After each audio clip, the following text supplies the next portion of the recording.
ஆன்மீக நண்பர்கள் அனைவருக்கும் அன்பு கலந்த வணக்கங்கள். இன்றைக்கி நாங்கள் ஆன்மீகம் சம்மந்தமான பதிவில் என்ன விடயம் பார்க்க போகிறோம் அப்படின்னு சொல்லி பார்த்தீங்கன்னா, 16 செல்வங்களை பெற்று சிறப்பாக வாழணும்னு சொன்னால் நாம் என்ன செய்யணும் அப்படின்னு சொல்லி பார்க்கலாம். மாசி மகம் நாளன்று அருகில் இருக்கக்கூடிய ஏதாவது ஒரு திருக்குளத்தில் நீராடி அந்த தெய்வத்தை வழிபாடு செய்வது என்பது நம்மளுடைய பாவங்களை நீக்கக்கூடியதாக இருக்கிறதா.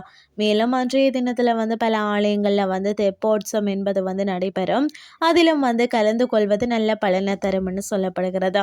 மேலும் இன்னும் சில ஆலயங்களில் அகல் விளக்குல தீபம் ஏற்றி வாழை மட்டையில வைத்து தெப்பத்தில் விடுவார்கள். இதன் மூலமும் நம்மளுடைய பாவங்கள் தீரும் என்று கூறப்படுகிறது. இப்படி பல விதமான சிறப்புகள் மிகுந்த மாசி மக நாள் வீட்டில் எந்த முறையில் தீபம் ஏற்றினால் செல்வ செழிப்பு உயரும் அப்படின்றத பார்த்து தெரிஞ்சு கொள்ளலாம். நமக்கு இருக்கக்கூடிய நீண்ட நாள் வறுமையும் நீங்கி தொட்ட காரியங்கள் அனைத்தும் வெற்றிகள் உண்டாகணும்னு சொன்னால் 16 செல்வங்களையும் பெற்று ராஜயோக வாழ்க்கை வாழ்வதற்கு தான் மாசி மகம் நாள் என்பது நமக்கு உதவி செய்யும். இந்த மாசி மகம் என்பது மார்ச் மாதம் 12ஆம் தேதி வருகிறது. அன்றைய தினத்தில் காலை 3 மணியிலிருந்து 50 நிமிடத்திற்குள் மகம் நட்சத்திரம் தொடங்கி மறுநாள் காலம் 5-9 மணி வரை இருக்கிறது. இதனால் மார்ச் மாதம் 12ஆம் தேதி ராகு காலம் மற்றும் ஏமகண்ட நேரத்தை தவித்து விட்டு நாம இந்த வழிபாட்டை செய்வது நல்ல பலனை தரும். மேலும் மாலை நேரத்தில் 6 மணிக்கு மேல் வீட்டில் இந்த ஒரு தீபத்தை நீங்கள் ஏற்றுவதன் மூலம் கூட நமக்கு பலவிதமான நன்மைகள் உண்டாகும்னு கூட சொல்லலாம். இந்த தீபத்தை ஏற்றுவதற்கு நமக்கு 8 மா இலைகள் தேவைப்படும். அதாவது மா இலைகளை பறித்து சுத்தமாக கழுவி அதற்கு சந்தனம் குங்குமம் எல்லாம் வச்சுட்டு ஒரு தாம்பூல தட்டில் வட்ட வடிவில் பரப்பி கொள்ளுங்கள்.